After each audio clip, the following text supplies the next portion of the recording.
भोंदू खराचा मुक्काम न्यायालयीन कोठडीमध्ये खरातला 5व्या गुन्ह्यात न्यायालयीन कोठडी. नाशिक न्यायालयानं 14 दिवसांची न्यायालयीन कोठडी सुनावली.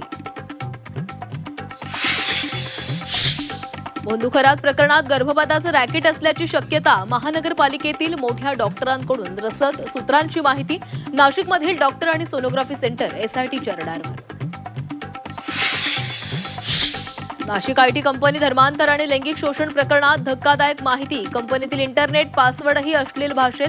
4थ्या पीडितेचा महिला आयोगासमोर जबाब. नाशिकच्या निफाडमध्ये आणखीन एक भोंदू बाबा. भूतबाधा, दैवी शक्तीची भीती दाखवून अत्याचार. भोंदू महेश गिरी विरोधात गुन्हा दाखल. अमरावती परतवाडा लैंगिक अत्याचार प्रकरण. आरोपी अयान अहमदनं रीलसाठी वापरलेली थार गाडी आणि 2 पिस्तूल पोलिसांकडून जप्त.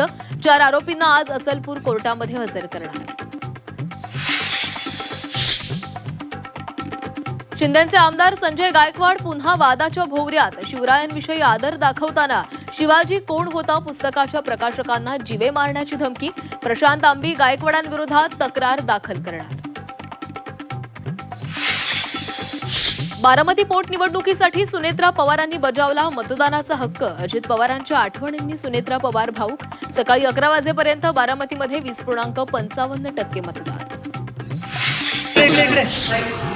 पार्थ पवार आणि सुप्रिया सुळेंनीही बजावला मतदानाचा हक्क. दादांना मतदान करत नाही यावर विश्वास बसत नाहीये. मतदानादरम्यान सुप्रिया सुळे भावूक. 2029 मध्ये उमेदवार व्हावा अशी लोकांची इच्छा. जय पवारांचं सूचक विधान. जय पवार अजित पवारांचे राजकीय वारसदार होणार असल्याच्या चर्चेला उधाण. राहुरी विधानसभा पोटनिवडणुकीसाठी सकाळपासूनच मतदान केंद्रावर गर्दी. अक्षय कर्डिलेंनी बजावला मतदानाचा हक्क. सकाळी 11 पर्यंत राहुरीमध्ये 18.22% मतदान. पश्चिम बंगालमध्ये मतदानावेळी राडा. मुर्शिदाबादमध्ये तृणमूल काँग्रेसच्या कार्यकर्त्यांकडून दगडफेक. वाहनांची तोडफोड. सप्तशृंगगडावर मंदिराच्या नक्षीकामामध्ये 22 किलो चांदीची तफावत. चांदीचा अपहार झाल्याचा संशय.